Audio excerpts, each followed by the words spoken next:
Hmm? Who dies tonight? Maria Cristina? Or your mother? Teka, wala naman akong kilalang Maria Cristina.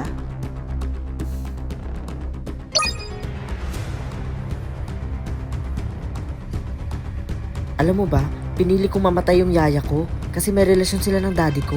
Ako, yung science teacher natin, kasi ang baba niya magbigay ng grades. Ay, ganun ba? Grabe, no? Uy, Beshi! Sino yung pinili mong mamatay mamayang gabi? Basta Maria Cristina yung pangalan niya. Eh, wala naman akong kakilalang ganun. Ah, ganun ba? Bakit hindi mo kaya i-try i-search sa Facebook? Baka mamaya FB friend mo. Ay, oo nga. Wait, isi-check ko.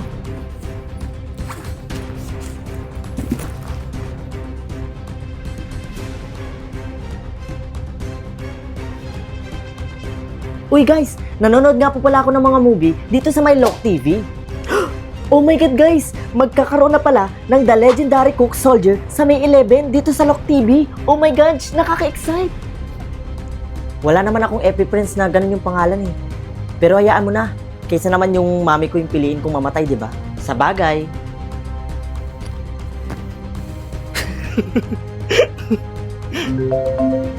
Teka lang nga, tumatawag si mami. Hello, mami? Anak, pumunta ka ngayon dito sa ospital. Po, bakit po? Ano po nangyari? Kasi anak, wala na ang daddy mo. Ha?